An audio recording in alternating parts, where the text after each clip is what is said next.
Hi, everyone. Welcome to episode 8 of the Young People's Money Podcast. I am your host, Liana Chow. With this podcast, I aim to normalize having open and honest conversations about money amongst young people, which is important because at the end of the day, it's how our world goes round. Today, our guest is Sam, an ex-coworker from my day job. We actually used to share an office. Hi, Sam, and welcome. Hi, Leanna. How's it going? It's good. How about you? Going pretty good. Just started that new job, but I got to say that really enjoyed a lot, and yeah, just really looking forward to being on the podcast. Yeah, thanks so much for hopping on with me, and I'm so excited to ask you all about your new job, and I think everybody will be really excited to hear about that as well. So let's get right into it with question number one: How did you grow up, and what was your family's relationship with money? hmm Yeah, so pretty personal question, I would say, but Personal, definitely, yes. yeah, totally. But I love just like getting into the thick of it too. Um, yeah, so my relationship with money, I would say, is that of definitely comforts. So being raised by two parents, so traditionally very Asian values. I would say money. They've always been very frugal. We've definitely been very comfortable in the sense that we wouldn't really have to worry about any sort of student loans or repaying back any debt or anything like that. But even so, I think my parents have kind of instilled this idea of trying to maximize the value of purchasing things. And I think there's been kind of like different ways for people to kind of gloat about that. So like the Asian aunties bragging about how much they got their handbag or their backpack from like Walmart or like 50% off or from Ross or somewhere like that. I think that those sorts of values have definitely stuck with me.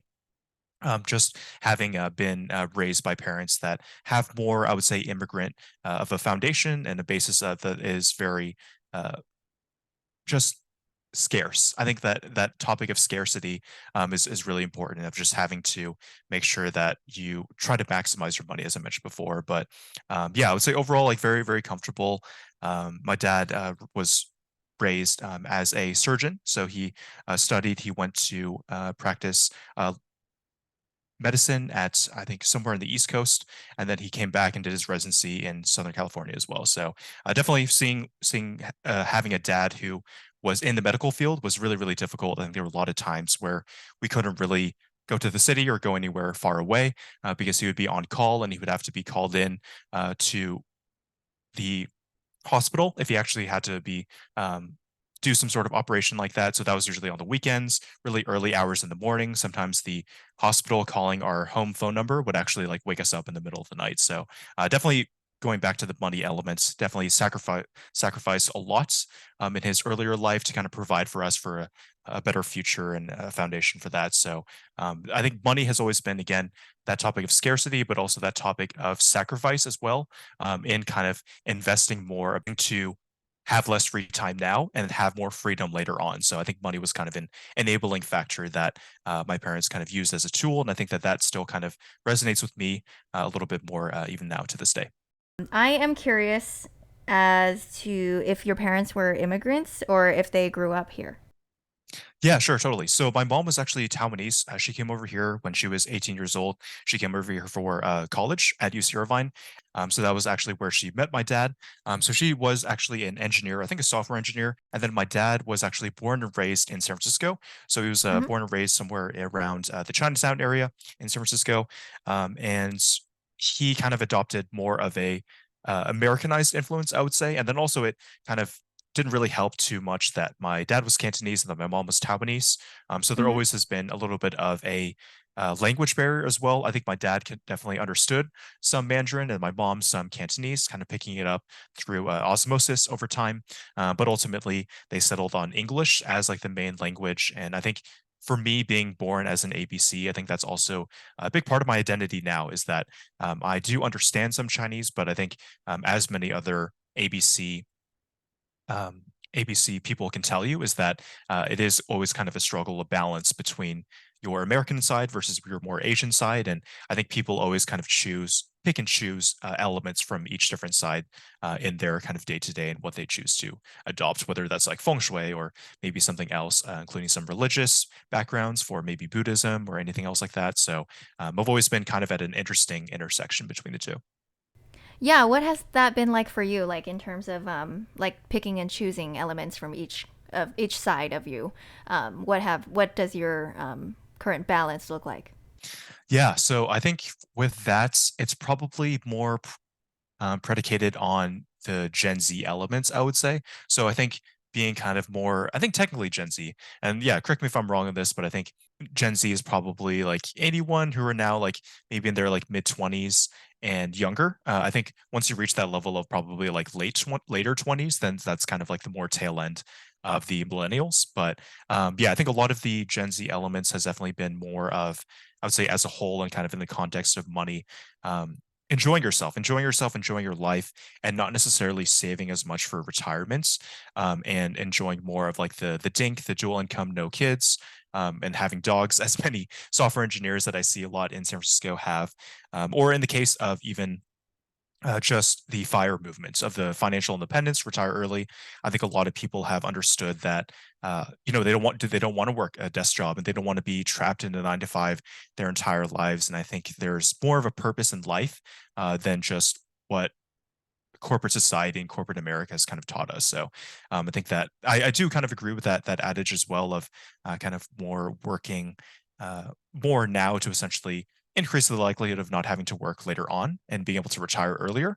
But it always has been kind of like logical for me. I think religion wise, kind of following suit of the more like younger generation, I never really felt too compelled by any specific one religion. I think I was raised Christian, and there are a lot of Christian morals that I have now that I think are more focused on just generally being a good person, not doing terrible things, not stealing, not murdering other people, and doing things like that. So I think that is always uh, will be a part of my identity, but I think other elements have definitely been more Americanized, and some of the schools that I went to in elementary school, middle school, high school have always been more uh, a majority based of white and less minority. So I think that always had kind of a rubbing off factor where I didn't really see as many FOB types of people who essentially like maintained their own sense of identity.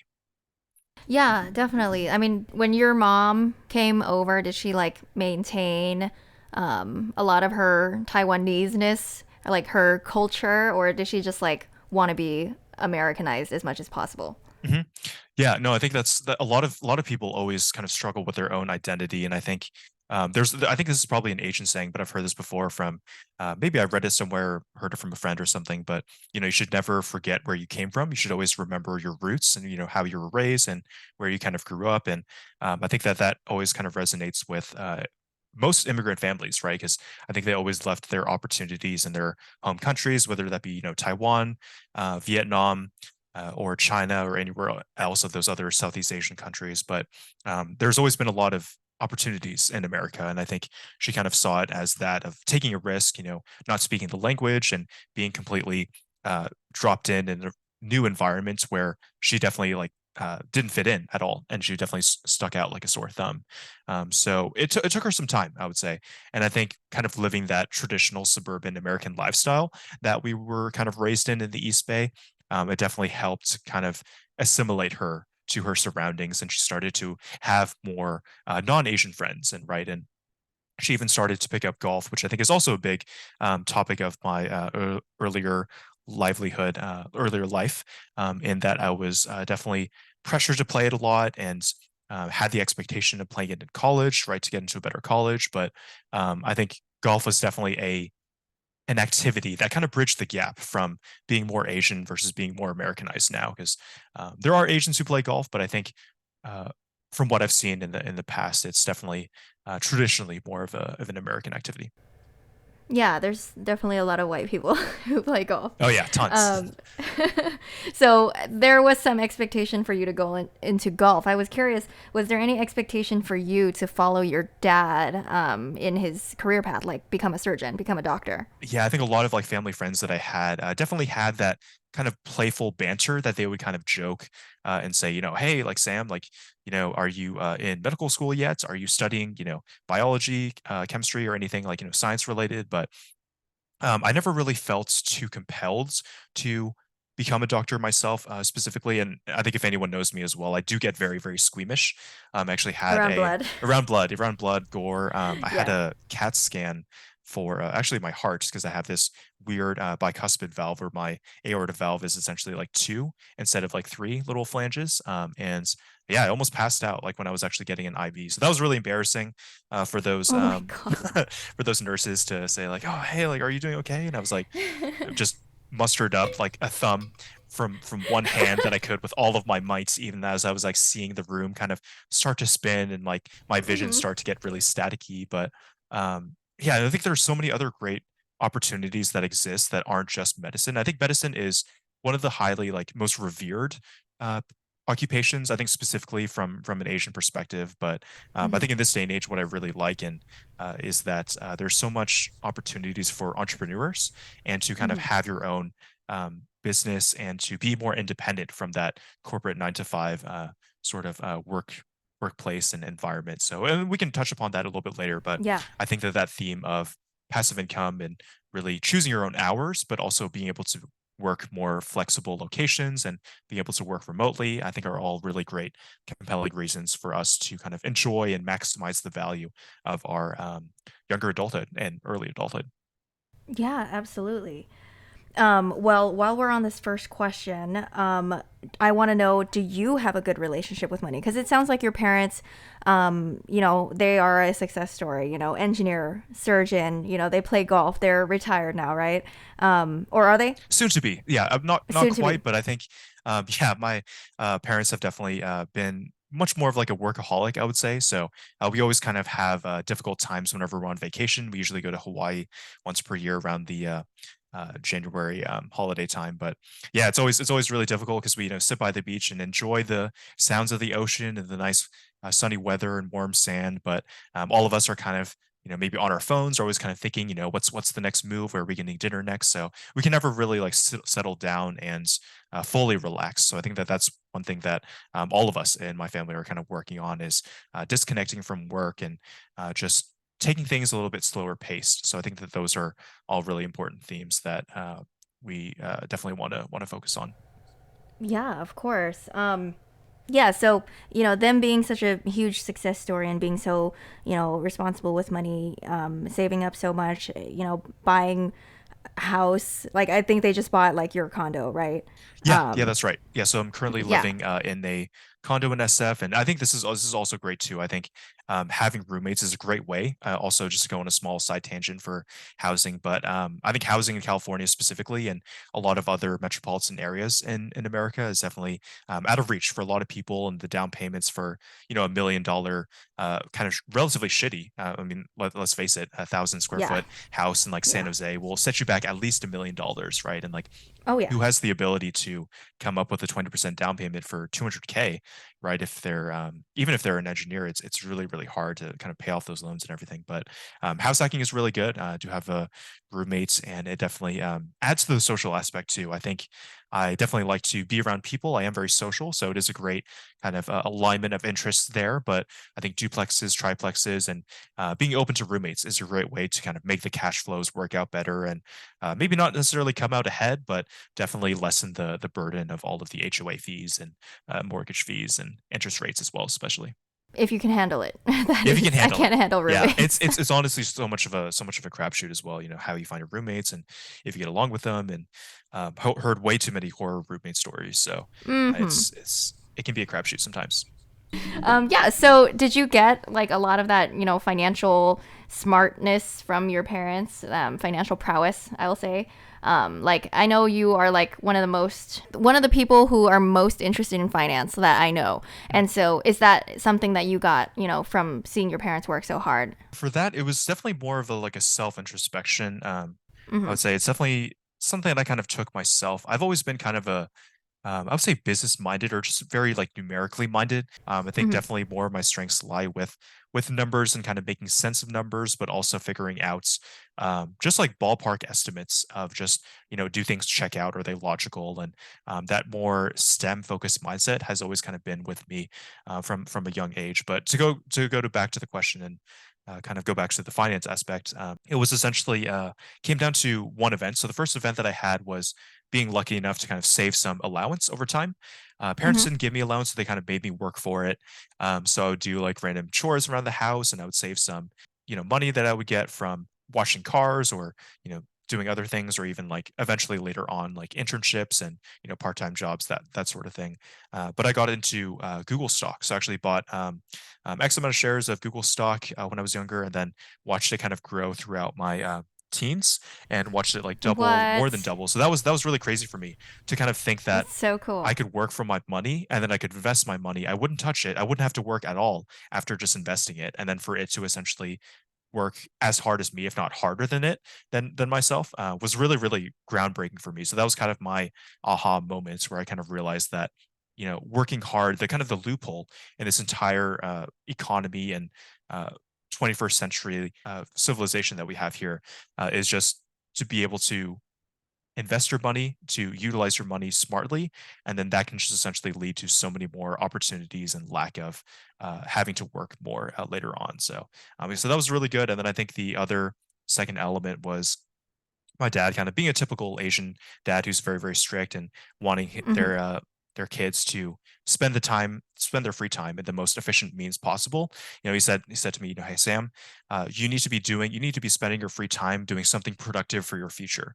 Right. So at first I was kind of like, what? Like, I don't really understand why you're telling me that. It doesn't really make any Uh-huh. sense. If I'm like 13, 14 years old, and it's definitely seems like too much too soon, I would say. But now being 25, I definitely start to understand why that is. And I think that investing was a great way to kind of kill two birds with one stone. I wouldn't have to work as much later on in life if I did invest and saved. So why Google? What made you choose Google as like a little boy? I think it was just pretty simple. I think I also used YouTube way back in the day. I Mhm. think this was maybe around like 2008 era of like Smosh and Nigahiga for those of you who are old enough on this podcast to remember that. Hopefully you are. But yeah, before like they had the like dislikes and they had actually like stars and everything. But just Yeah. seeing a company like Google be able to create this really, really cool platform, right, to share all these videos with, but then to also kind of come back around and have an entire search engine, right? Because like whenever you opened a computer, I mean, the first thing you would open is a browser, and then they eventually came out with Google Chrome, and being able to start all of your uh, work that you would do on a computer with Google. I think that was a really transformative moment for me too, to be able to see how well diversified they were, but to Mhm. also see like how much of a competitive advantage they have over their other uh, competitors that are in that space. But I think that with some of Warren Buffett's investment ideologies, there's the competitive advantage, right? So companies need to be doing things that other companies can't. So think of like Tesla and their ability to create really cheap electric cars that are desirable, right? Like not many Mhm. other manufacturers nowadays in 2023 can do that. But also at the same time generate positive cash flow. So one of their big cash cows in Google was advertising. So being able to put ads on YouTube and being able to monetize the platform was really, really good, as well as also obviously the ads on the Google search engine itself, and being able to be paid by different companies to essentially have their search results like come up sooner, or have like that sponsored section that you see before like the very first search result too. I think those were all really, really great factors. Of course, I didn't know any of that when I was 13 years old, but just kind of Mhm. seeing companies that would get into even developing like fiber optic internet and search engine and videos, it was all very appealing. Did Google buy YouTube and YouTube was like a separate entity, or did they create YouTube?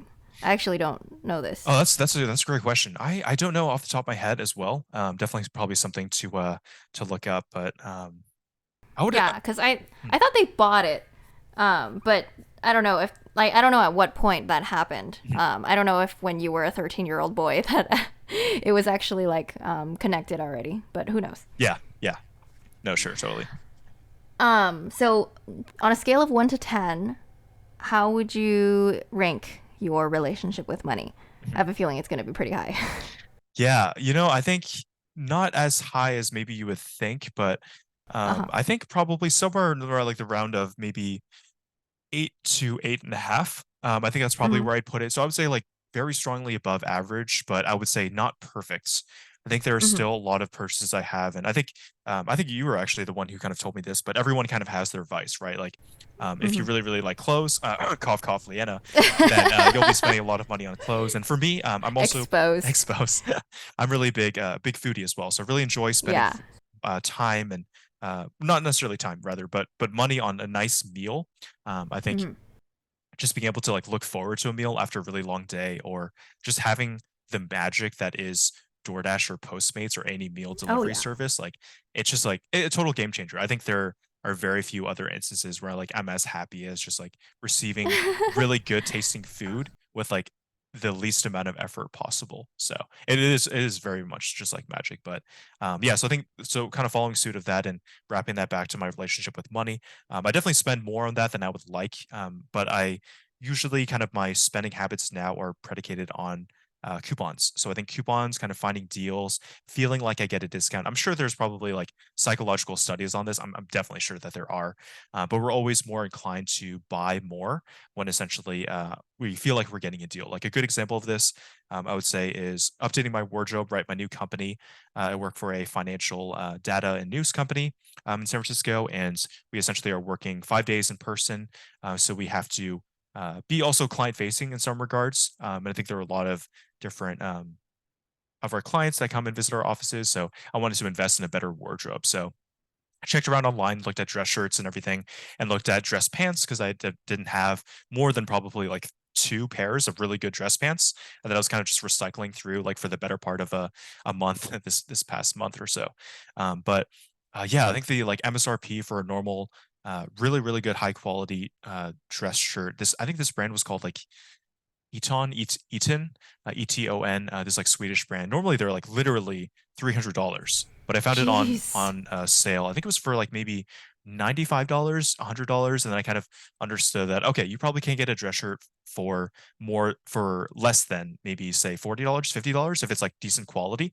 So I feel like paying like 50, $60 for more for a more premium product that is a better brand and hopefully will last me longer was a worthwhile investment too. So yeah, so I'm definitely big on that in terms of spending money if I need to. If it is going to save money in the long run, then right, like I'll buy a better quality like vacuum cleaner or something like that. But um, I think there are still purchases that I have that I kind of look back on my credit card statement and definitely regret in some regards. Yeah, I mean, you and everyone else, right? Like, yeah, actually, ever since you told me about how, eating out makes you happy, I've actually been indulging in like eating out a little bit more. Thanks a lot, Sam. Oh, that's good. That's No, good. No, but I'm glad. No, actually, because of you, also, like I've been actually like ordering more things as well. Like I literally just oh bought some God, things we from just enable Uniqlo. each other. Yeah, just now, right before this meeting. So, yeah, Oh it was my funny. God, that's really funny, but yeah, I mean, it does spark joy, It's like, and also, you have a roommate, and so it's like when the way I think about it is that like, oh, I don't spend as much money in like this area of my life as other people do, and so therefore I'm allowed to like a lot more to like eating out. So like for example, you don't have to pay, the entirety of your rent. So Mm. if then you therefore have that extra money to spend on food, and so it's just like a delusional like justification probably, but but you can probably afford it, to be honest.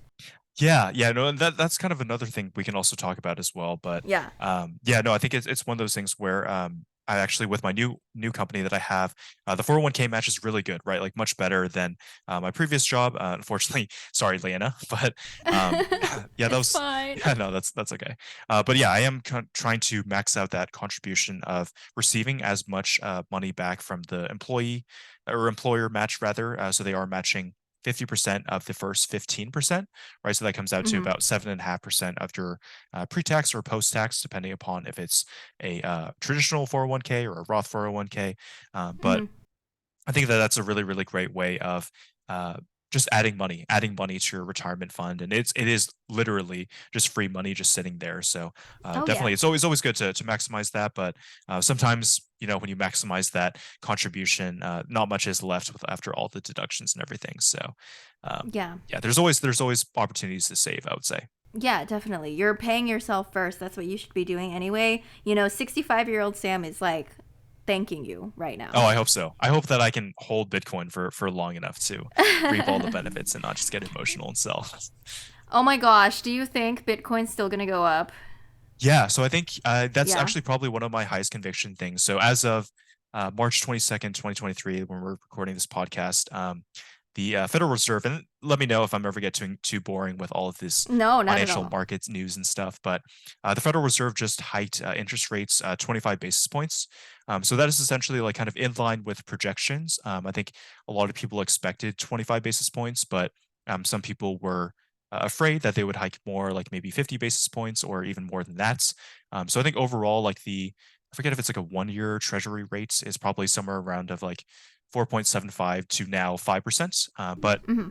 there's been a lot of talk from the Federal Reserve and Jerome Powell to hike rates more later on in consecutive quarters and periods. So we're definitely going Hmm. to be looking at more interest rate hikes, meaning that it will be more expensive, right, to borrow, buy a house, buy a car, and to also for companies, especially tech companies, to invest in new R&D and equipment and infrastructure and everything. So they're more disincentivized to do so, meaning that they usually shrink in size. So that's kind of economics, finance 101 there. The cost of borrowing money is directly related to the growth of companies. And if you, hike interest rates to control inflation, which I think also obviously, right, like inflation is very, very high. Groceries are way too expensive. Eating out is way too expensive. So it's good that they're doing that. But kind of a unforeseen circumstance is that a lot of risk assets, including like tech stocks and cryptocurrencies, will kind of suffer in the shorter term. But overall, I think, especially with some of the failing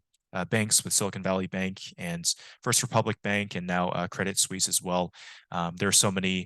There's so much just fear and mania, I think, just across all of the entire banking industry. And I think cryptos are poised well to not necessarily like conduct all transactions on Bitcoin per se, but definitely some of the technological elements of having decentralization, having the availability to fully own your assets, right? Because like if I have one Bitcoin in my like hardware wallet, then that means I actually have that full one Bitcoin. It's in my own possession versus like if I have that same, $10,000 in a US dollar deposit to my bank. Sure, it is FDIC insured, right up to $250,000, but I don't actually know if I can withdraw that all at once if there is a bank run and, all of the fear and mania on all of that. So I think that self custody and that element of being able to fully own your assets is really, really important. I think that's one of the major flaws of the current banking system now, and I think it's showing its head right now.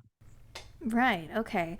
Yeah, I it's definitely really interesting and like kind of like obscure a little bit, right? Like some it's kind of out of reach for a lot of people. Like for me personally, I don't even fully understand cryptocurrency. I know I definitely like asked you to explain it to me once and like Yeah. it just flew over my head like completely. So, I'll definitely have to look into that. Like it definitely sounds like it's worth learning about for sure. Yeah, no, totally. I think it is really, really great. And what I kind of tell people is what you put into it, it should be anything that you're willing to lose. I think that Mhm. my personal time horizon for Bitcoin is pretty long. I would say no more than, or no less than, I would say 3 to 5 years. I do have pretty high conviction in it being able to surpass probably 90,000 to $100,000 per coin, right? So that's probably more than a 3x return from what it is now at around 27,000. But that's kind of due to some other factors as well, and it being great store of value. I think that a lot of opportunities for pension funds and um, endowments for universities and just individual investors to allocate some of their money in cryptocurrencies to take a slice of the best performing asset class in history. And it is very speculative. Again, a lot of regulation, but I think it's able to control its supply, and it is deflationary, and that you won't have more bitcoins devalue your bitcoin later on. So as long as there is demand for it, people will be willing to put in some money into their retirement plans for it. And if they do, if it becomes more mainstream, if there is like, say for instance, a bitcoin ETF that's listed, then I think that'll be like very, very tremendous for its overall adoption. All right, everyone. Invest in Bitcoin. Yep, you heard it here first. Okay, well, moving on to question number two. What is or are your source or sources of income and what lands in your bank account monthly? And then also, if you could talk about like, kind of like what we talked about a few weeks ago when we met up for lunch, like what your company, all the benefits that your company offers that, incentivize you to leave your last job and leave me alone. Oh, okay. Yeah, no, no, yeah, yeah. Don't take it personally. I think it was a great opportunity. I really, really enjoyed working with Leanna. She was definitely one of my favorite coworkers that I had at the Duh. last role. But You're welcome. yeah, no, thanks. So yeah, so to kind of get into that, it is a very, very deep question. I think, very personal Hmm. question too. But I think, kind Oh of yeah. pulling back the curtain, kind of understanding, what percentage of your income you're saving and how you're kind of using your money and kind of the tips and tricks. I'll kind of just try to kind of recall this from just general memory. So this is kind of just a general rule of thumb, and I think it's not something to set in stone. But I think I heard somewhere that you should be looking at spending probably 50% of your income on this is post tax as well. So post tax for what I make on a month. I think before it was 1,300 per week, so that's 5,200 per month. That was without any 401k contribution. So the last organization that we worked for literally had like the most appalling, if not like most insulting 401k match that I've ever seen in my entire life. It was Oh yeah. only like $250 flat out, right? So that was like the absolute Yeah. number that they had for the entire year, right? Like I've literally never heard of anything like that low before in my entire life. So, so that being said, because I felt It like was awful. I could, oh, it was terrible. Since I felt like I could get better use of investing it in different ways, including like Bitcoin, I chose to not use the 401k. After I used it for a little bit, but I would say more towards the tail end, the past like 6 months to a year, I haven't really contributed too much for that. So out of that 5,200, I would be spending close to 2,000 on rents, and then that would be leaving me with 3,200 right left over. So food I think is also included in that 50%, right? So 50% of your post tax salary should be spent on necessities, so food, housing, and I don't want to say clothes. Usually people say like shelter, food, clothes, but in this context, in front of Leanna, I don't want to mention clothes. So I'll take it. Oh, probably transportation. I think transportation is probably the third element. I've Hmm. also been really lucky Fair too. enough. One thing that I think is important is, and it's being more normalized now, but is living at home with your parents and saving money on rent. I was able to do that after I graduated college for I think the better part of like a year and a half. So did not having to pay rents for a year and a half after college and having a salary was really, really helpful. So that enabled me to take my old Subaru BRZ, trade it in for $15,000. And then with that $15,000, I think I saved up like $10,000 from just not having to pay rent. And then that $25,000 I paid for a car, a Volkswagen GTI that was about 2017, about like maybe 30,000 miles in it, good shape. But I think it is very privileged to say this, and but I think it should be more normalized. But um, spending less money on cars, like I love cars. I think cars are literally so fun and so much of a release for me when I drive them, and just so enjoyable. But I think if you look at like the affordability for a car, it definitely should be something that you can buy outright in cash. And I think that that is something. If you can't buy it outright in cash, or you can't save up after like maybe 6 months or a year to buy cash, then I would definitely look at cheaper cars, and never new cars because they depreciate a lot, right? So, um, I agree completely. Yeah. yeah, Like I would never buy a new car just pretty much because people keep saying like as soon as you drive it off the lot it like loses value immediately and I'm like damn son yeah, like that doesn't sound good. which it does. But yeah, completely agree because like car payments always sounded awful to me. Like why would you pay interest? Like I don't understand. Yeah, completely. Yeah, and then yeah, to get back to that, so yeah, so we were left with what's that? So 3,200, and then right, so not too much on cars. Obviously you'd have to pay, insurance, which would be like I think like Hmm. $1,000 per year. So let's call it like $100 per month. So like Hmm. 3,100, and then some food. Yeah, again, living at home, not having to pay too much. Maybe say like $300 a month on food, $400 a month on food for eating out for lunch, which I know Leanna lambasts me for and roasts me for good reason. I think ever since I had a, You ate out every day. Like that was a lot. it was a lot. But you know what? Live your best life, Sam. Like if Yeah. it makes you happy, it's totally justified. Yeah, and that's not really the case anymore now, but which we'll get to in a second. Yes. But yeah, then out of that, roughly like maybe call it like 2,700 roughly. I would try to save at least 2,000 of that. So $2,000, which is I think is pretty substantial, right? From that, that's like 2,000 to Yeah. 5,000 is obviously like 40%. But as a rule of thumb, if I was following the 50, 30, 20, then I would save 20% of that, which would be probably $1,000. So I think that's a good rule of thumb.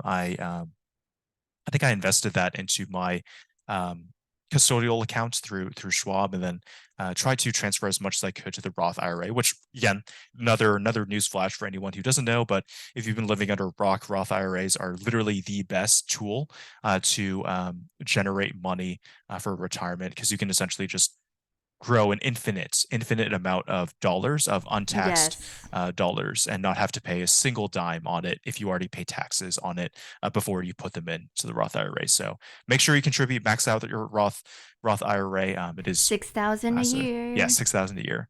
Um, but yeah, and then so yeah, nowadays what it kind of looks like. The rest of that I would try to just save as much, right? And then maybe some like miscellaneous. If you're curious about how I'd spend the rest of the $500, $700 or so, it would be a combination of like traveling, or just going out with friends, or anything else like that. So that's kind of what my finances looked like before, and then more now. It's actually, this is also maybe not advisable, but also I think in this day and age, I think job hunting is normalized, but also important to grow your skill sets, grow your experience, and be more marketable. I think if you stay in one job for like 4 years, 5 years, then you kind of start to plateau, and I think the amount of skills that you obtain from the job would definitely diminish. So, yeah, I'm a big advocate for switching jobs. But that being said, I chose to take an entry level position as an analyst, and I'm only making $82,000 base with a $5,000 bonus. So that $5,000 bonus was great. Granted that I put it into Bitcoin and then now it increased in price a little bit, but yeah, that doesn't really leave too much. And because I am trying to max out that 15%, 20%, that only really leaves me realistically with probably, I think I did the math. It was like roughly around like 4,000, even just shy of 4,000, maybe like $3,700.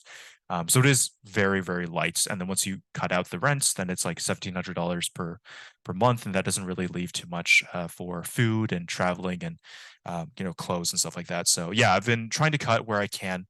I think food is actually one area that I have been, and it's really, I'm very, very thankful that my company now has like the best snack pantry that I've ever seen in my entire life. Like beef, Yes, please talk about the yeah, pantry. yeah, no, I will. Beef jerky, there's RX bars, which cost more than like $3 each. There's like unlimited avocados, bananas, oranges, Fuji apples. And then also they even have like, and shout out to all of the gym rats out there, but they have cups of grilled chicken breast as well, Oh my which you can literally get. God. So, I mean, you can literally just like make your entire meal. Unlimited I bagels. I've been know. eating a lot of breakfast there, like getting lattes, cappuccinos, and then making tuna sandwiches as well, because they have these like really, really sus looking tuna packages in these like Ziploc bags. Sus.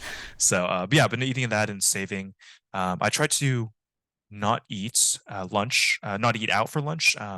Probably like 3 to 4 times per week. So I only allow myself like one time per week in the middle of the week to actually eat out. So that's been a great way to kind of save some money on costs, and also not having to buy snacks anymore, not having to buy breakfast, coffee. Been also a great way to save at least 100 to 200, $300 per month. Okay, so just to clarify, I want to make sure everyone can follow along here. So basically, all the numbers that you said were your expenditures for the previous position while you were working at the same company as I am, Yes. and then you took a new position. So how much of a pay cut did you take? Yeah, no, definitely. So my previous position was a service delivery manager, right? So I was essentially managing a team. So this was a managerial role, right? Go figure, a manager. But it used a lot more soft skills, I would say, than more technical skills. But also, I think what I found was that the industry didn't really suit me as well. I think graduating in 2020, I found the best job that I could. And at the time, a lot of companies were not necessarily laying off people as they are now, unfortunately. Shout out to anyone who got laid off previously from a tech job. Keep Shout keep at out. it, keep at it. It's Yeah. job hunting is really hard. Believe me, I've been Yeah. through it and job hunted for more than a year, and haven't found any positive prospects until after a year. So, um, yeah, the starting salary for the last role was $95,000 per year, and there was a $10,000 bonus that was split across 4 quarters, right? So that's $2,500 per quarter. You add 95 plus 10, that's 105. So that was quite substantial, right? That's like, I think what, like a 20% pay cuts from 105 to now like, oh, I guess you technically compare 105 to 87. So it's just a little bit more than 10%. But um, Your current salary with your new position is 87, right? yeah, that's right.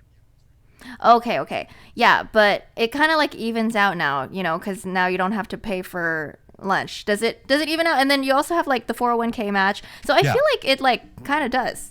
Oh, sure, sure. Yeah. I was kind Yeah. of doing that math as well. Like, luckily being 25 and again, not having to worry about health insurance and everything. But that was actually another thing as well, which shout out to anyone who's living in San Francisco. There's Hmm. this thing called the SFMRA. It's like the medical reimbursements. I forget what A stands for, or I could be wrong on this. But anyways, I got this like postcard in the mail. It was sent to my home address in the East Bay, and my mom just like saw this and just like put it on top of my bed or something when I came back home. And it said that I had $4,500 in this retirement, or not like retirement account, but this kind of like this um, HSA account that I could use towards like eligible healthcare costs. So this can be literally used towards anything, like anything, co-payments, medications. You can even use it on like an Apple Watch if you wanted to. But even like What? HVAC air Okay. filters, like you can literally expense that, or like acne cream too, for Curology. So I set up the account, signed up for everything. It turns out I actually had That's so cool. $5,000 on it. So now $5,000 Okay. you can use towards anything healthcare related. So that's a really, really great barrier cushion to have on there.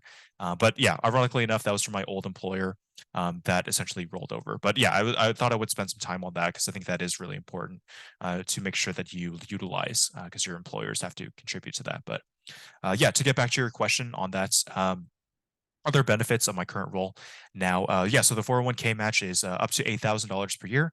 So that's fantastic. I started a little bit later on, so I can't maximize that full amount. And I think I want to have some more cash flow and don't want to lock up too much money. So I'm not really going to contribute more than that 15%. But also there is the health insurance, so that's fully paid for. Again, very naive of me to not really know what the ongoing market rates are monthly, but I would assume yes, anywhere around from like $50 for a very, very cheap plan per month to like $250 for like a very, very solid plan. So that's at least I would say worst case scenario, maybe $600 per month or $600 per year, and then at the best case scenario, you're saving like $1,200 per year. So um, or $2,400, right? 12 times 200. But add all those things together with the food as well. I would probably say like maybe $10,000, 10 to $12,000, I would say, with all those benefits. There are actually websites that do this. If you just look Hmm. up like the name of any like What? really good tech company, you can just look up like benefits and you can compare Okay. them side by side. But they actually like Oh, find that's so like cool. the value of everything, and even like include like PTO, right? And PTO is another great thing. Instead Hmm. of 10 days, again, sorry, Leanna, have 20 days of PTO and unlimited sick No. time too. So it's yeah, I need to kind of add in I'm everything to dying. help justify the 82 versus the 95 base. So Yeah, definitely. Oh, wait. So is it 82 base, 87k total, and then yeah, last position is 95 plus 10k yes, that's bonus? right. Okay, okay, got it. Okay. Yeah, so I mean, like I was thinking about this when you first left our company. I was like, Sam's fucking crazy because first of all, you took a pay cut, and then second of all, you have to go in office every single day now because Yeah. our my your last role, which is my current role, we're remote. So I thought you were crazy, but ultimately, like when you lay it all out like this, in addition to this being like a great segue into the industry that you actually want to be in, like I get it now. Like it just totally seems 100% worth it. But Yeah. sucks about the in office thing, Yeah, no, doesn't it it? does. It does. And I think to kind of go back to that as well, I think it's, life's really short. And I think the younger generation realizes this, that the older generation, our parents' generation, couldn't really wrap their heads around was, life is really short. Like you should be doing the work that you Things that want make to you do, happy. things that make you happy. And I think I've heard about this adage from one of the YouTubers that I watch, Jed Cal, and he is this. I think he's from Guam, but he makes like these YouTube videos. He's a software engineer. He said that um, life is really about finding the intersection of things that you're good at, things that you're passionate about, and things that you enjoy as well. You have a, I guess that goes into passion, but um, things that make enough money. So I think if you find those three things that intersect together, I think that that's a really great career opportunity. So I kind of chose the financial technology industry as kind of fitting in all those categories. It pays well. I think I'm pretty good at it from a numerical standpoint, and then also I'm very, very passionate about it from a finance perspective. So yeah, if you're sitting there in your bed, thinking to yourself, like dreading, absolutely. I mean, everyone dreads going to work, but if you're really, really dreading your work and you, Does everyone dread going to work? well, that's actually a hot take. But I think where I was going with this is that uh, just make sure that you don't have the Sunday scaries in a regard that you have like FOMO about missing out. I think that Yeah. when I was in the utility space and not really being passionate about it, I definitely felt like I was missing out on the true business side and the true financial and technology industries and all of their opportunities that they had. So I definitely would be an advocate for people taking a risk and making a career change. And if it is something that they're more passionate about, don't settle for less. Life is short, and keep at it, keep job hunting and changing your tactics, and eventually you'll find an opportunity.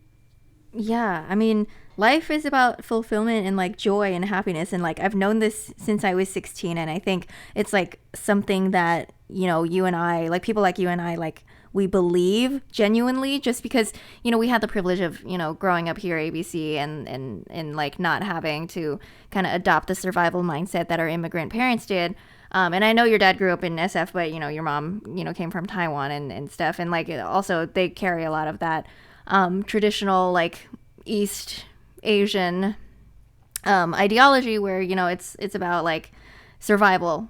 I know at least it was like that for my parents because my dad came here when he was 18, like to escape from literally war, and so like they it was about like surviving and making money and like fulfillment and like joy and happiness. That was out of the question. That was not relevant, like. Yeah. And so we definitely like have the privilege of like thinking about what makes us happy, like even getting to ask ourselves this question, like it's immense. It's immense privilege. So Yeah. definitely grateful for that. Totally. And I think one other thing to add to that as well is that I think what I would be most afraid of and what I would be an advocate against is people essentially just slaving away and working really, really hard to please somebody else. I think that I maybe disagree in some of the more traditional Asian ideologies of tiger parenting, but I don't think that anyone should become an investment banker, a lawyer, a doctor, any really high paying, high stress, high work occupations just for the pure joy of their parents or It's not worth it. relatives or family friends or anything else like that. Don't work to please somebody else. I think it's important to like understand why you're working so hard, because I think burnout is inevitable in any regard, but I think it's only exacerbated by exacerbated Exacerbated. exacerbated by people just choosing to work in careers that they're not passionate about. Mm-hmm. Definitely, definitely. And, I chose engineering because I felt like I had this pressure, or there was this like pressure on me to like do something STEM, do something that makes money. Mhm. And, that was definitely pushed on me. And now I fucking hate it. And like, I want to get out. So, Yeah.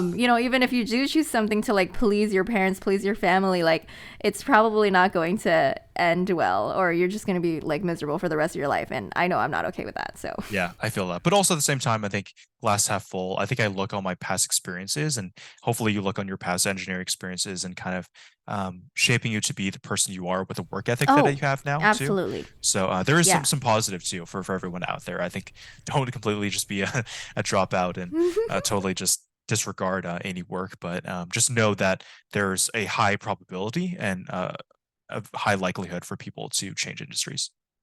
Yes, yes, absolutely. I agree completely. And like the thing is, I'm really grateful for my engineering background and my engineering experience because, if anything, this taught me like I can do anything. I can pretty much do anything because if I hated engineering this much and I stuck with it and I graduated college and I didn't fail any classes, like that means I can fucking do anything, and like just wait for me, watch me when I actually do something that I actually care about. So yeah, definitely agree with you there, Sam. Good, good. Okay. So how many hours do you work a week and do you like your job? I think you do, right? Oh yeah, no, definitely I do. It's one of those things where I still am really odd. I'm really really weird. I was always very very apprehensive, I would say, and just very very nervous to see kind of if I were to work at a company that I use their products a lot and I really enjoy doing investment research and everything. Um, if I would hate investing and finance more. But I think it really just kind of solidified the fact that I still use some of their functions and products and services, even outside of work, because I do get a free subscription and everything, right? So that kind of answers that question. So, uh, but I think that's not necessarily the case for everyone. And just given like it's only been a month and a half, I definitely need to see on a more longer term time horizon if I do continue to enjoy the job longer. But anyways, to get back to the hours question, generally speaking, it is 40 hours a week, and then sometimes when we are in training, the company spends a lot of time investing in its employees from a training perspective and from the financial literacy side. So those weeks will probably be around 45 hours to 50 hours at most. Holy shit! And you get paid overtime, yeah? Yeah, and that's the thing, and that's one thing where I don't quite know specifically how it works in terms of the differences, but all I know is that it's still possible for people to get paid overtime if they are a salaried employee. I would say 99% of the time that's not the case, but also it depends on labor laws, right? So our company, their headquarters is in New York City. In New York City, they actually have stricter laws or they're less favorable for the employees. So actually, instead of 1.5 times for overtime, which would be, I think, around like maybe $55 or so, if I'm doing Mm-hmm. my math right, for overtime on, or $60 rather, for California, they would only be paid, I think, like at 0. 0.5. So they'd literally be paid like the same amount, if not like even a little bit less than that. So I forget the exact figure, but just that being said, just ensure if you are negotiating your salary and things, making sure that you are getting compensated if you can for any overtime hours you work, even if you are salary, because it does exist. You said it's 0.5 overtime? It might be 0. 0.5. I heard some rumors about it, and that might not be an accurate figure. You probably have to look it up online. It's definitely one to one or less than 1 to 1, but it's not more than 1 to 1. That's what I do remember. Got it. Yeah. Okay. How's the in office every day treating you? Oh man, it's been tough. Yeah, I am a Yeah. pretty big gamer myself, and I think it's good to not game too much, but I think just like once a week with some friends, it's good to connect with people and just have some fun times. But uh, that has always been kind of a true theme of my entire life, and I've always been kind of a night owl at heart. So it's always been hard for me. I think I've, especially like now, I just always get tired like very, very early and never really Mm-hmm. seem to get enough sleep. So Yeah. um, it's been a little bit hard from that regard, but I really love the excuse me, collaboration and seeing people in person. I've gotten to know, no offense to Leanna, but know my coworkers very, very well, probably better than I have known my prior coworkers over like 2 years. I probably would get to Mm-hmm. know them in a current role, like now 5 days a week in person, in like maybe like 2 months, I would say, or even like less than 2 months. Like it's literally absurd how well you get to know people in person and how good the connections are. But I definitely see why management would want it. Yeah, definitely. I mean, none taken. It's fine. But yeah, no, I'm glad that you've, gotten to make friends because I know that's important. It makes a workplace. You're the people that you work with, the people make it Oh yeah, no, and I think it's what it it's is. also another thing too, in that I'm of the belief now that I think people fresh out of college, and especially in the business space, maybe not so much for the accounting space because it's a little bit less contingent upon um, connections and references and everything. But working for big companies, I think like Accenture, the big four accounting firms for or big four firms for consulting rather are really really good just because the connections that you get and because of all of the benefits. I think there are a lot of really great like happy hour events, um, outside of work activities. Like my company, for instance, did a thing to uh, ship out all of its equity specialists to Hmm. Alcatraz. So that was actually one trip that they had once per quarter. And last quarter, I think it was like um, ice skating or something else like that. And I think we're doing a cooking class as well in the city.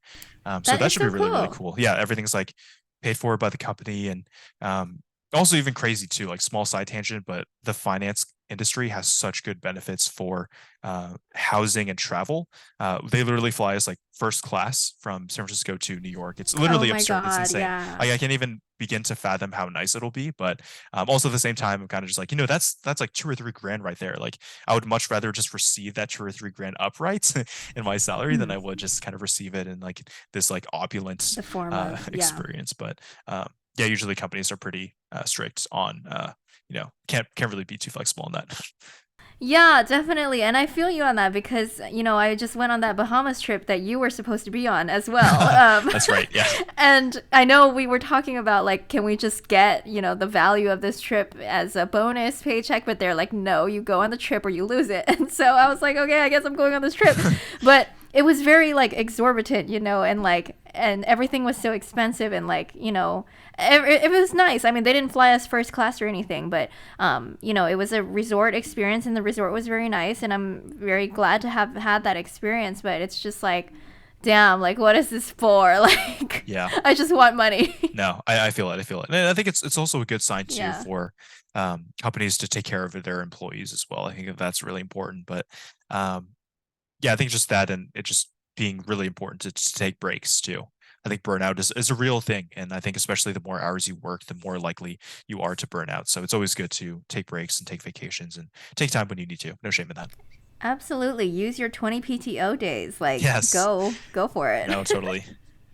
Yeah, I mean, you need it too because you're like working very stressful days and like very packed days. It sounds like, and so it's just like, I mean, it's kind of night and day from like your last position, right?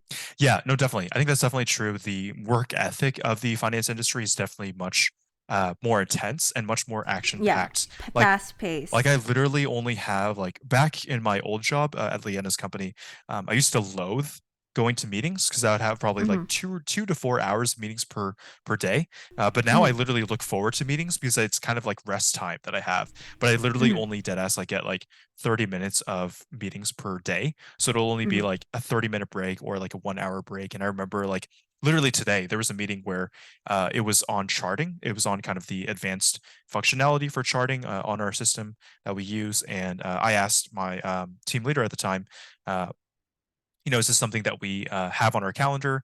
Can we essentially go off cue to look at the charting meeting? And then she goes, "Oh no, this will be like not as important. You can literally just keep it on the background while you're working on the queue." And I was like sitting there like, What? "Oh my god, that's intense!" Like the fact that we have to be answering 2 tickets at a time, if not even 3 tickets at a time, of different requests that are very time While, sensitive, while yeah. literally watching the meeting too. I was like, "This is basically impossible." Right? I didn't tell my team leader that, but I did actually forget to join the meeting, and not really too worried about any repercussions on that. But um, it's very different. It's very much of the opposite in most regards. But I'm hoping that later on down the road, there will be a plethora of well paying jobs and exit opportunities later on once we do kind of cross that path. Yeah, absolutely. Well, do you have a budget, Sam? Do you? Yeah, so I think that that kind of goes back to the 50, 30, 20. So right, so 50, I think I didn't Yeah. really focus on the 30 as much. So 50, right, being like the transportation, house, and food, and then the 20 being savings, and then I think the 30 is essentially any wants. So that'd probably be like the traveling, the eating out, maybe like alcohol and clothes, like that kind of thing. Because I would put 30 in clothes. Maybe some other people would put the clothes You don't inside of need the 50%. clothes. You can just be naked. Like, it's Just fine. wear the one same outfit over and over again. Low-key, that's No, kinda what I Loki, do, that's. but Yeah, that's so funny. No, Loki, that's literally what my dad does. Like, he's always so dramatic. He's like, oh my God, I grew up with two shirts. When one was dirty, I would wear the other one. that's crazy. um, Yeah. but yeah. Yeah, there's so many memes about Um, that too, of, like, the Stephen A. videos of, like, uh, "Back when I was your age, like, I used to walk to school, uphill both ways." Like, shit like that. Yeah, it was, like, super funny. But yeah, no, those are really great, guidelines that I use. I would say they're not really set in stone. I think that I am very privileged that I have a pretty considerable, amount of money in my, retirement accounts and, investments and everything. So I can always tap into that if I need it for anything, like, if there is a $1,000, you know, car maintenance thing, something breaks or I need to fix it, or like a surprise emergency medical expense. I have that like 5,000 in the MRA. Hopefully, you have money in HSA or anything else like that. If you are listening to this and you have those accounts, those are also good to have. But I think because I have that buffer, I think it kind of gives me the confidence to be more aggressive with how I essentially budget my money and not really stick to an exact budget. But I think it is always important to save for any rainy day fund. And I don't personally have one, but I highly, highly, highly advise for one. Is having just a rainy day A rainy fund. day fund. Yeah, having at least probably 3 months. I think a lot of people say like 6 months. I think that's a little bit infeasible, and I think I start to get a little bit kind of uh, edgy about all of the opportunity costs with those extra few months of living expenses. But in this day and age, in this market now, job market, it's important to have the means to cover any unforeseen circumstances. So job layoffs are Yeah. real, unfortunately, and it's very smart to plan for those and make sure that you don't have to worry about money if you're worrying about applying for another job. How come you don't have a rainy day fund? I thought that you would be the first person to preach that. No, no, sure. And I think this is one of my flaws, actually. And I think this is borderline gambling, borderline OCD, borderline. You let me know. But it's one of those things where, again, I kind of mentioned it briefly, but opportunity cost. I've always kind of felt like Mm-hmm. if I buy anything, it has to essentially get the full maximum value out of it. I always get Mm-hmm. like would get massive FOMO. Like, and then the thing is like interest rates. I think I'm always kind of seeking the best vehicle to essentially park your money. So right, so the first you think is worst case scenario is a just savings account that through a big bank. They're literally paying like one Wells one Fargo. basis point, 0.01% 01. APY, right? That's That's literally so bad. terrible. Don't do that. They're stealing from you. The next Yeah. best thing is like money markets, then CDs, then bonds. Those are all great. But what's really good for people our age is to do equities, right? So like invest in stocks that will compound at 10%, hopefully a little bit more than 10% if you're doing like tech stocks or anything more speculative. So I think that has always kind of drawn me towards investing more and saving less, just because I am always drawn to like, is all of my money in the best way, best opportunity to grow on a longer term time horizon as possible? Mm. And am I really maximizing things? Because I think maximization is always really important. And I would really, really hate to have like, say, 10% of my net worth right now in any sort of cash account that literally pays like 1 basis point per year. Because if I invest that money in something else, say like an S&P fund, then I could have doubled that in like 7 years or 5 years, depending on the markets too. Yeah, definitely. I think well, it's mainly about like having liquidity, right? Like having like immediate money so that you don't have to sell any of your assets that you don't want to sell in the case of an emergency. But I totally get where you're coming from as well, just because you want to make sure that it's sitting in the best vehicle, you Yeah. know. So I get it. Yeah, that's an interesting perspective for sure. Yeah, definitely.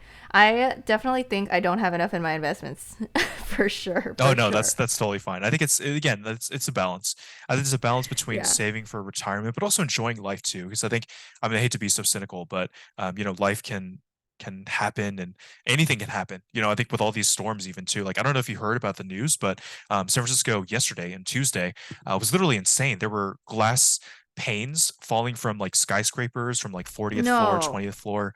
There was entire trees like toppled over. There was like lines for BART that were like as busy as like Japan, Tokyo, like during like the commuting rush. And even also Holy shit. this next to me, this entire fence just came like toppling over, probably like 8 feet tall. And then also this barge, this really, really big ship, probably carrying like different containers and stuff, collided into the Third Street Bridge, which is right next to the Oracle Park where the Giants play.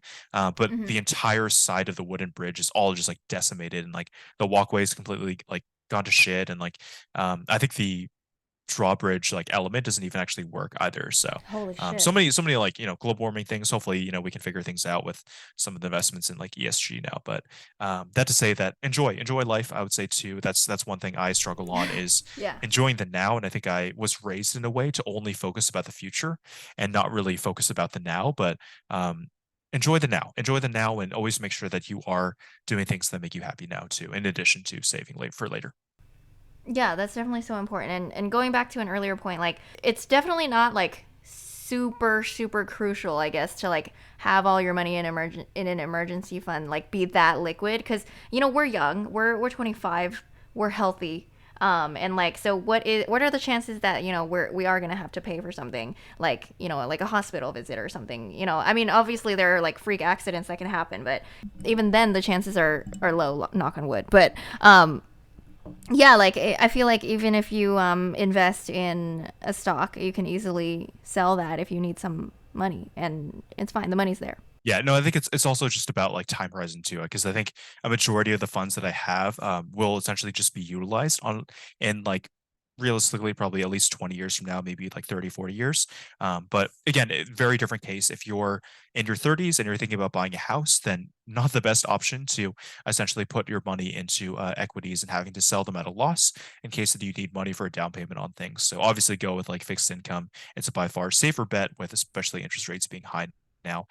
But yeah, it all depends how you want to use the money, and I think the longer you wait until you use the money means that you can take more risk with it. And I think if you need it more currently, then you can keep it in Wells Fargo, and they can essentially just milk you thin for all of the profits you have. So Oh God, no! Don't keep it in Wells Fargo. Wells Fargo is like the worst it's terrible. savings account. It's really Like, bad. don't do it. Yeah, Like, they will pay you like 2 cents like every month or something, yeah. like max. Like, holy shit! No, at least if you're gonna have an emergency fund, high yield savings account, Mhm. or like put it in a CD or something. Like, I mean, like if you don't want to like or like if you know that you don't need it for a little bit, like just put in a few months CD, like you'll get some money Yeah. out of it. Yeah, no, I think money market funds are a good kind of compromise on that because it just takes like a day Hmm. to settle, and then you still earn like at least 3% yield, which is pretty good. So that's good. That's good. Happy medium. Yeah. Yeah, I think high yield savings accounts are like at like 4% right now, so that's Oh, like dang. really good. Yeah, that's really good. Um, yeah, I could be wrong. It might be like I know it's somewhere between 3 and 4, but I've never seen it this high. Actually, no, I haven't. The last time I saw it this high was like in 2019 or something like that. Like it was, it's crazy. It's going back up. It really is. Okay. Have you ever regretted spending money on something? Yeah, no, definitely. I think I think I may have told Leanna about this, and I told some of my coworkers in my current role this, but I'm a sucker for sleep. Ironically enough, now having to work so much in person doesn't really lend itself towards getting the full benefit out of this. But one of my favorite brands, shout out to Casper, if you want to sponsor this podcast, let me know. But they're an amazing company. I think it's one of those things where the feeling of coziness and comfort like right before you go to sleep and also right when you wake up, I think is worth a lot Yeah. to me. So I have the full Casper setup, the mattress, the sheets, the duvet, and Oh, then he's also the fancy. bed frame as well. But I was looking at other bed frames, and I definitely should have went for this, but I opted for like I think like a $1,200, $1,300 um I think like a padded bed frame, which is crazy, right? So that's like Padded bed frame? more than What? 20% of my like previous salary, definitely more Oh, than like a 20% of my current. tufted, like headboard Yeah, type of yeah, situation? basically. So it's like soft touch, and it's like really like kind of like um squishy kind of. But yeah, that was definitely like not one of the best investments that I ever made. That's And so funny. the standing desk that I have too right now is Uplift. I think it's used by a lot of like tech companies. It's Yeah. probably $700 to $800. There's definitely cheaper standing desks you can buy, but I was kind of the belief that investing in a good standing desk and bed were really important to me. Less so now because I need to don't have to work from home, but um, yeah, that was definitely one purchase that I made. I was thinking about it, and then like always make sure that you think through purchases at least like 2 or 3 days. Sit on that thought, and if you still want to buy the item after like 3 days or even like a week, then definitely go ahead and buy it if you can do so. But looking back on it, I think that was a great way to save money, is not having to buy like a $1,200 $1,300 bed frame. I could have just got like a $500 $300 one from IKEA. Yeah, that's also like squishy, right? Yeah, and that is also squishy too. Yeah, no, I looked at it. I looked at it before, but it was literally just the design aesthetic and also the like ecosystem that Casper created that like, kind of like lulled me into buying that. So Buying the whole set. damn you marketing, but also at the same time, like it's it's been kind of nice too. So I'm conflicted. Yeah. Oh my gosh. I remember thinking you were so extra for the standing desk. I think I told you about that too. I Yeah, was like, yeah. Sam, like, why? But I mean, it's so you regret it, or like, are you saying that it was a good investment? Yeah, so no, I think standing desks are really good if you're sitting for Uh a huh. while. I think there are a lot of like studies and medical studies on like, sitting, how it kills you and yada yada yada. But um That's a little dramatic. Yeah, definitely. You don't have to buy anything like too expensive. I'm also just Uh-huh. one for, kind of going back to the theme of coupons, Yeah. buying refurbished and buying used. I think that's a really, really great way of, I have a $200 Dyson vacuum that was normally, I think, like at least $400. So that was a really great way of, saving some cash and still buying a very premium product. So I think if I Hmm. had to do it again, I would just buy a cheaper sanding desk that Mm. was maybe used or refurbished or, um, just shopping around, because I think shopping around, trying different retailers, stores, websites, is definitely important to get the best deal. I do like how your, quote unquote regrets weren't like actually regrets about the item. It was just like maybe we could have gotten something a little bit cheaper, Yeah, which means that you have very few regrets in your purchases, which is a flex. Good job. thanks. I know you said sit on like a purchase idea for like at least a few days. For me, as a former and still sort of shopaholic, I try to sit on it for like at least like several weeks or like Wow. sometimes a month. And like, cause like I like will give in to my impulses very easily when it comes to shopping, or like at least I used to. And like recently, I mean, because like I guess recently, since this is my first big girl job, like I have more income than I've ever had before. And so it's more been like I can afford my unhealthy shopping habits rather than like fixing them. So I try to like, hold off just a little bit because like this month actually, like I am prohibiting myself from shopping because I am getting a tattoo next month, and Oh, that's gonna wow. be That's really like, cool. thank you. Yeah, it's Nice. gonna be like $1,200, and so I was like, Damn, that's crazy. Sorry, I sorry. was like, I was like, I can't shop. I can't shop in March at all. And so, like, I've actually been really good about this. Like, every time I want something, I just like bookmark it. And so I'm just gonna look at it next month. And I think this is like a good habit to adopt because I might not even want it anymore. And like the times that I have like um, used this method of like waiting on something for a month, like a lot of the time I won't even want it anymore or Yeah. want the thing anymore. So it's a good strategy, like definitely. Like take some time. Think about like how long you need. Like maybe it's a couple days, couple weeks, a month, like, how long will it take to come to your senses and change your mind? What was the biggest thing you spent money on lately, and what was the biggest purchase that you've ever made? Yeah, so biggest purchase I ever made was definitely the Volkswagen that I bought for I think like $25,000, 30,000, including a extended warranty that we got low key kind of ripped off on and all the tax and everything. But yeah, no, I think that was good because it was a great like value item. I think normally it costed like $35,000, and getting it, I think 5 years old with like 30,000 miles was a great way to knock off like 30% of the price, right? So that was a really good purchase, and I think it's a great car, really reliable and really fast and fun to drive.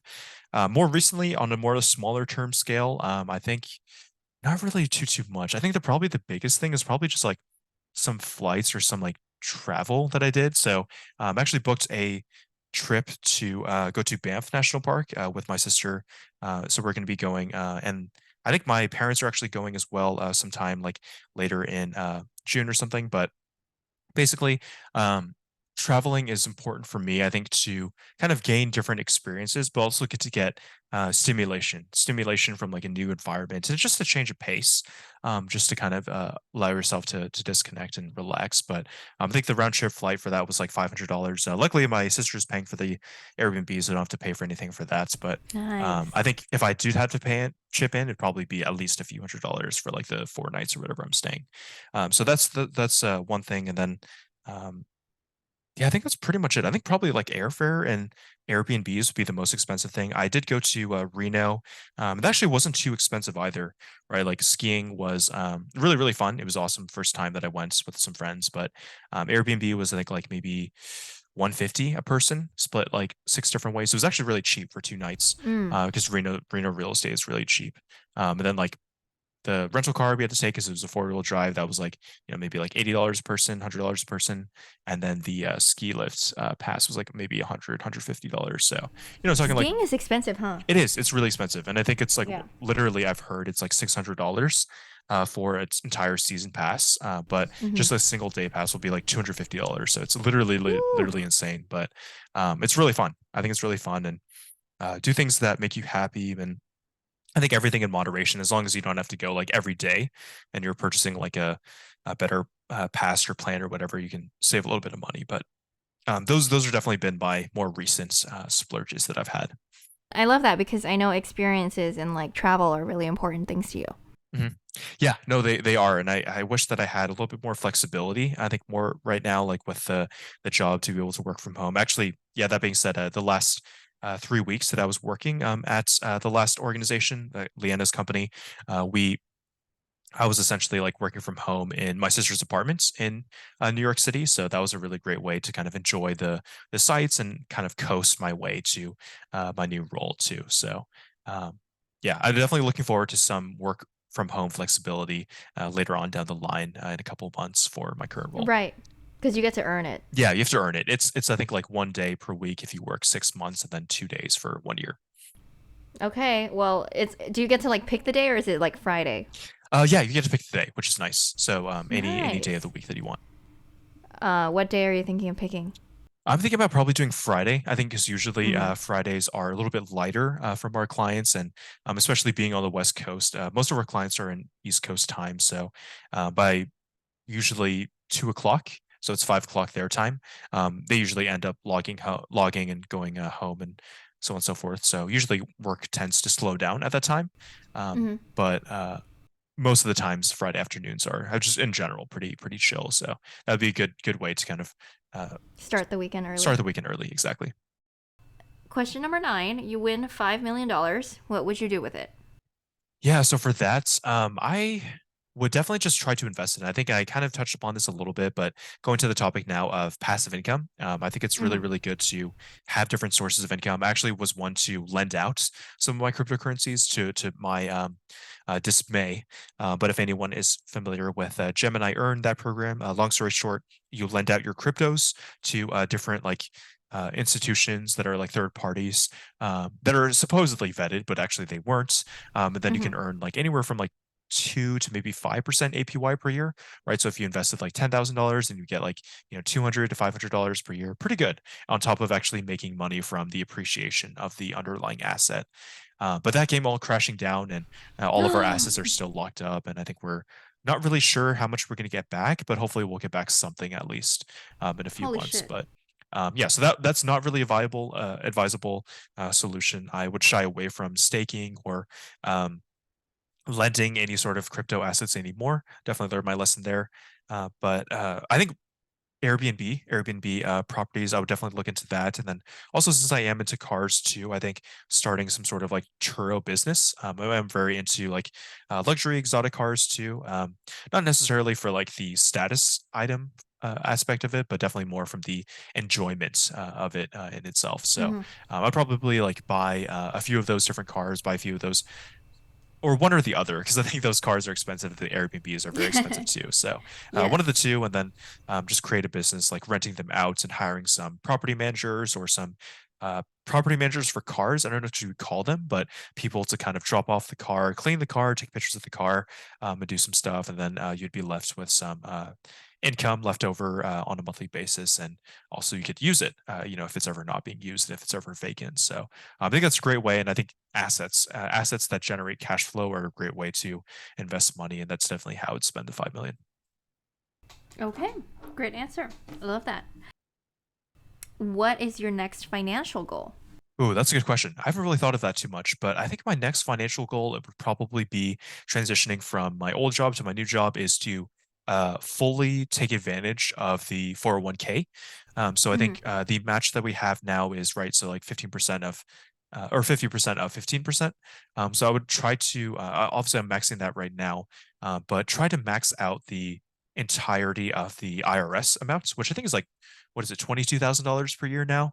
Maybe slightly less or slightly more, but I think I would probably try to go towards that as my next goal of fully maxing out the 401k um, to get all of those tax credits from that. Yeah. God damn it. Get that $8,000. Yeah, yeah, and also the match too. So I think that's Oh, that's yeah. another thing. I'm definitely leaning towards that and trying to just decrease my expenses to be able to save as much as I can. I know we touched on this a little bit, but what do you allow yourself to spend a lot of money on? Mhm. So before it was food, I think now There isn't really too much, I would say. Yeah, my spending has definitely gotten a lot better since Mhm. I did actually leave jobs, and I think I've been much more diligent in like canceling subscriptions now too. Like no more LinkedIn Premium, no more YouTube Premium. What Ew, else is LinkedIn there? Premium. Yeah. Luckily, I What don't the? need Oh to. yeah, because you were job hunting. Yeah, That's right. exactly. Yeah, Yeah. so that was why. I think it is important too. If you are job hunting, LinkedIn Premium is a good investment. But Why? What is sponsor so? me, Microsoft. Wait, why? Oh, I think it's really good for I think cold approaching people. So if you be Oh, able to have like the in-mail messages and to also just like even on some I've heard of this and this may be a rumor, but if you're easy applying to jobs, there's actually a option when you're filling out your profile details to actually um be on like the top of the list. I think there's some sort of like checkbox. I forget what it was called specifically, but it's something like related to LinkedIn Premium, and you could check that box, and essentially your job resume would essentially be at the top or like near the top of the recruiter's pile. And again, I don't know the validity of that. I don't know how okay. legitimate that is, but that is one good item. And then also just being able to um, view people's profiles and not have to them get a notification that you viewed their profile, and then LinkedIn Learning and some other things too with some analytics on companies specifically of how much they're hiring, how long people stayed at the company for, and connecting to employees who work at the company are all really, really great tools that enable you to network and um, obtain references better.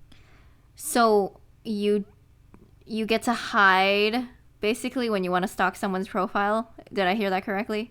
Yeah, Like, that's one of them. If you are like just viewing people's profile, usually if it's you are open to allowing people. So if I view your profile, right, it'll say Sam, so and so, and then um, if you look at your profile, you'll see that I viewed your profile. mhm. If I have the option enabled on my end, so I can see everyone who viewed my profile, that kind of thing. So it's like it's transitive, right? So it's a given.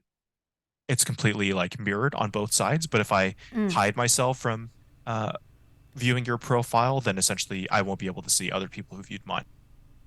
Oh, okay, okay, I see. It Yeah, goes both it ways. goes both ways. Yep. You're not allowed to be a stalker. Yes, you're not allowed to be a stalker unless you pay for the premium. Yeah. Yeah.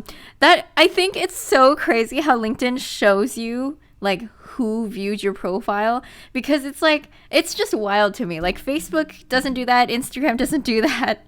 Like there are people who've like viewed my profile where I'm like, "What the fuck? Like what are you doing on my profile?" And so it's Yeah. just like so weird to me, but I don't know. Like I feel like okay, this is like a bit of a tangent, but I feel like LinkedIn is like very toxic. I don't like it. Mhm.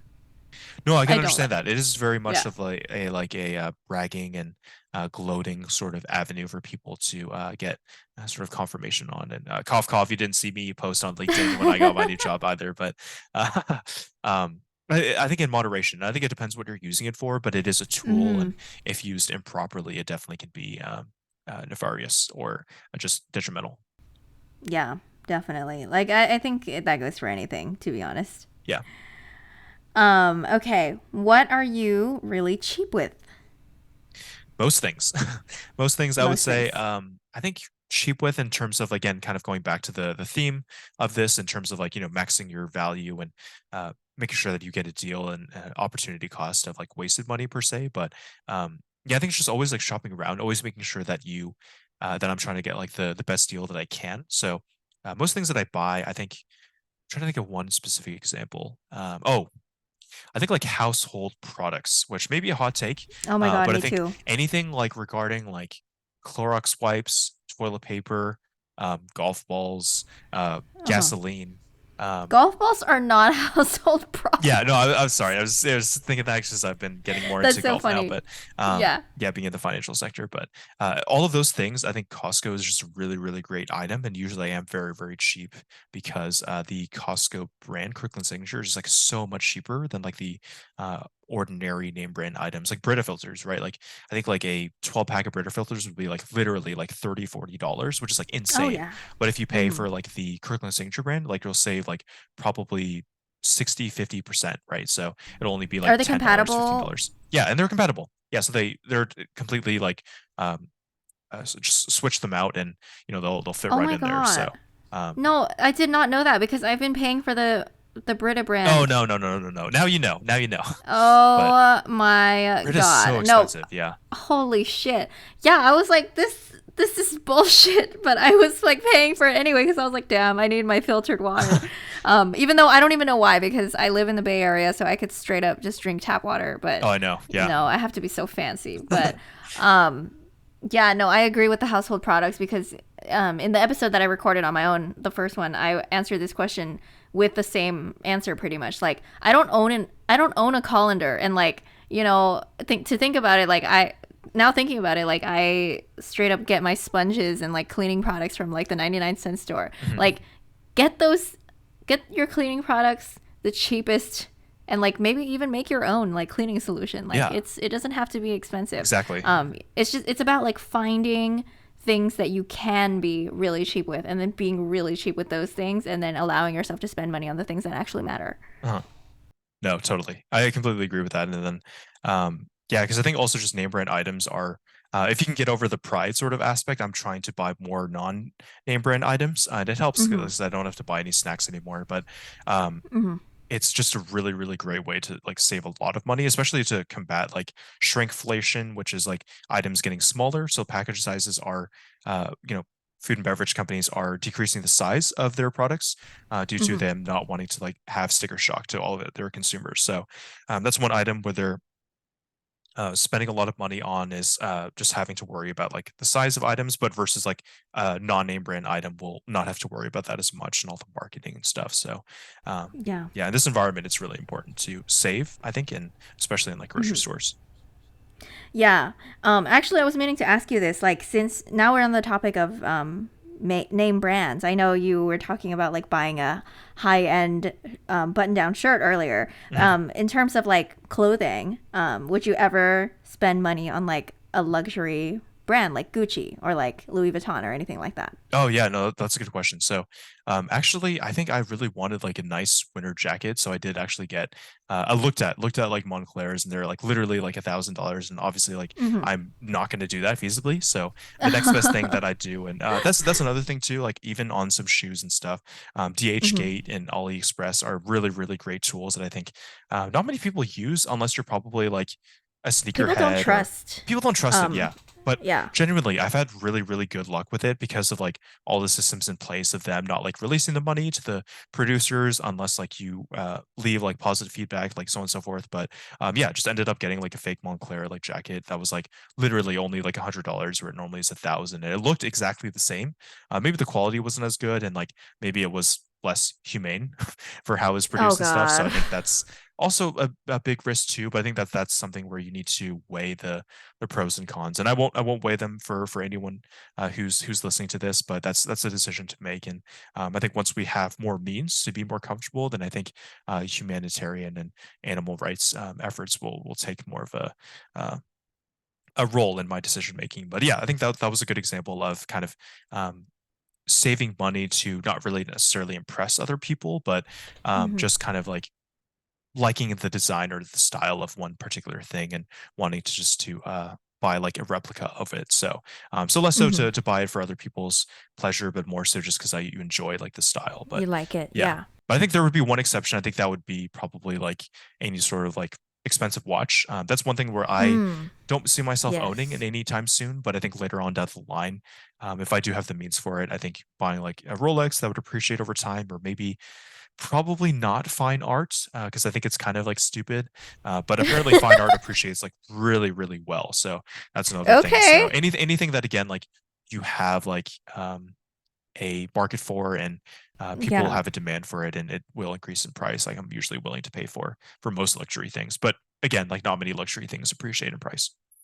Yeah, no, that's cool about fine art. And it makes sense because, like if you have a piece that was, 200 years old and you keep it for like 50 years, now it's 250 years old. Obviously, that's going to be like way more expensive. I don't know. Speaking of the art industry, like, oh my God, like modern art has just gotten fucking insane. Like, like it's crazy. Like people are selling like a black dot on a canvas for like $5 NFTs. million dollars. Yeah. It's wild. It's crazy. So art is definitely like hugely subjective thing. So I don't blame you there. Mhm.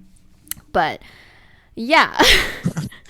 No, but I get what you're saying about the luxury clothing thing as well, because I saw this pair of like Gucci gloves. I think maybe they were either Gucci or Chanel, and they were like they were these like lace black gloves, and you know, they were very sheer. You can tell that it's like made of like fabric that would rip very easily. And so I was like, oh my god, these gloves are like straight up like $1,000. Yeah. Like I cannot justify this in any way. Like even though it was the glove, like it was the look that I enjoyed, and like so I just went on AliExpress and I like found a dupe, and like obviously like the logo wasn't the same, but that didn't really matter to me too much. And I think ultimately like these luxury brands, like the markups are so fucking insane, and like what are you paying for? You're paying for the The brand, and like brands. And it's all and about like how you want to essentially appear to other people. And I think they're playing on yeah, that too, exactly. because they're Mm-hmm. essentially like aimed at not necessarily high income individuals, but they're aimed at like middle income, middle to upper income Yes. individuals who want to Mm-hmm. appear higher income than they are. So that's another thing too. That's what I want to strive for, to reach a point in life where I want to hide my wealth. That's when you know you made it. Not when you want to show it off, but when you want to hide Yeah. it. Exactly. And like that's why you see Mark Zuckerberg in like the basic, like the most basic ugliest outfits like in public, Oh, like he's just he can wearing a try better. He can do a little bit better than that. Yeah, I think um yeah. although I think I might have heard somewhere that like his t-shirts are actually really expensive, but that might have been like somebody else. But I don't know, his dress is like really bummy, and like you would never guess, you know, like if you didn't know who he was. And like the thing is like I feel scared to kind of like show off my wealth, and that's the same reason like why I wouldn't you know, invest in like a really really nice car, like even if I could afford it, because I'm afraid that like people would see it and like I would turn into a target. Like I'm already too paranoid, like I'm already really paranoid for my personal safety, and I just feel like that would just like, you know, be a beacon to Yeah. like I don't know, like predators or whatever. No, So definitely that's really very scary. smart. Yeah, I think it's one of those things where like I kind of look at it as like maybe you got to the right answer but through the wrong way. But Hmm. yeah, no, I totally agree with that, and it's important too. And then yeah, you can just look at like most very established Southeast Asian cities like, you know, Beijing, Tokyo, Singapore. All the really nice cars or all the really rich people aren't driving like flashy Ferraris. They're driving like K cars, which are like these really boxy, weird ass looking cars you can't really see inside, but the inside is like Hmm. really, really nice, like a limousine. So if it's really nice on Okay. the inside and it's really like nondescript on the outside, then that's a good sign that somebody like very wealthy is inside.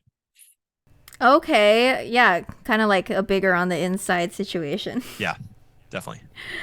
Okay, what would you do with your life if money was not an issue? Would you still work?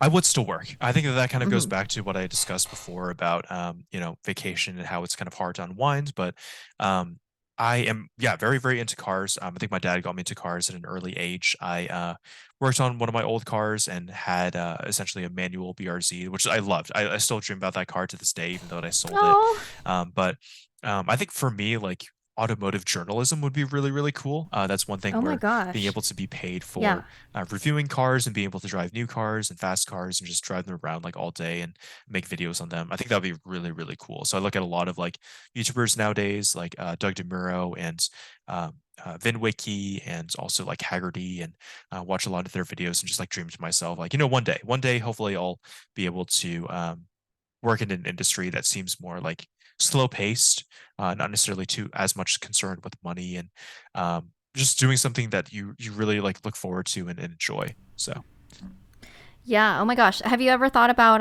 like starting a YouTube channel for like your car interests? oh yeah, I think it would be a little bit hard. I think I would probably go Yeah. at it through the avenue of a corporation. I think that would probably be a little bit easier to kind of get your foot in the door. Hmm. Again, granted, I haven't done too much research, but I think that's really viable to go through like your own YouTube channel. But I just think it would require so much time and investment to really get Yeah. that to a successful place. So that's one thing that I haven't really considered as much.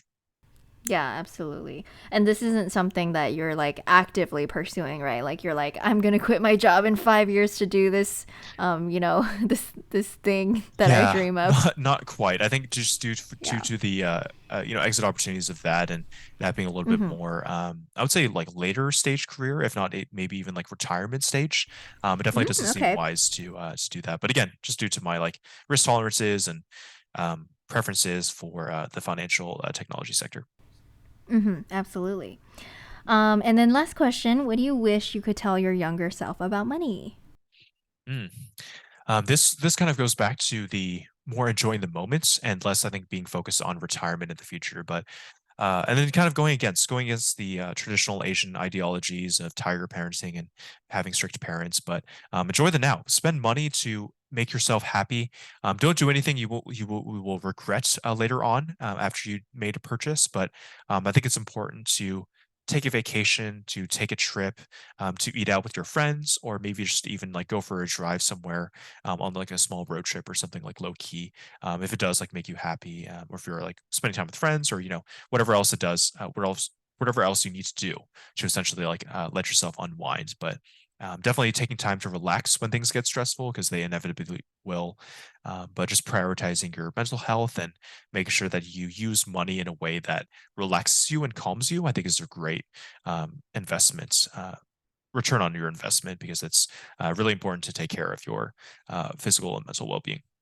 I love that answer so much because, being a workaholic, like I could definitely relate. That's something I would probably tell my younger self as well. Yeah, I think we all can. A lot of us are drawn into roles that pay pretty well, but don't necessarily align with our interests and or hobbies, passions, callings in life. So it is what it is. But again, I think weekend worries are a thing, and it's what do you make of it? So it's all about your relationship with your job too. I think as well. So Yeah. Yeah, definitely. So, young Sam, enjoy your life, be happy, and don't buy a $1,200 standing desk. yeah, thanks. No promises. No promises though. Maybe I might need to upgrade my one at work. No, just kidding.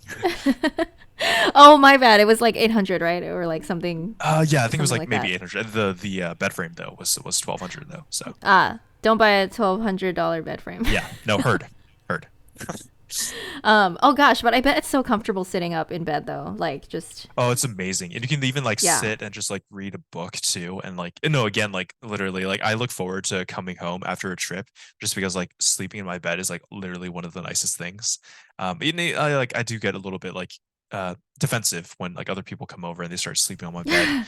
One of my Oh, friends was ew, really no. drunk and was kind of just like mansplaining like all over my bed. I was kind of just like, yo, like, can you just take that somewhere else, man? Like, can you just like sit on like that side of the bed or like on my beanbag or something? Like, damn, like, but You have a beanbag? I do have a beanbag. Yeah, Muji beanbags are insane. That's actually one of my other favorite furniture purchases. That was, I think, like Uh-huh. 150 for a beanbag, which is expensive still. But if you sit in it, it's like literally the most comfortable beanbag I've ever sat in What? before ever. So great purchase, Oh I would my say. god. Yeah, you really turned your place into a bachelor pad, huh? I did. It's complete with a beanbag. It is. It's such a vibe though, honestly. Being able to like Yeah. sit on that and it's awesome. Yeah, definitely. Okay, well, thank you so much, Sam, for hopping onto the podcast. I really appreciate you being so open about everything, and I definitely feel like I got to know you so much better, and I love that. So, thank you for hopping on the podcast. Yeah, no, thanks for having me. Thanks for allowing me to kind of discuss about my experiences and also Hmm. interests in finance, technology, cryptos, and all that. And yeah, love to be back on the podcast for anything cryptos or anything else later on down the line. And yeah, thanks everyone for listening. Thanks, everyone. We'll see you in the next one, or we'll catch you in the next one. I guess you're not seeing anything. Bye. Bye.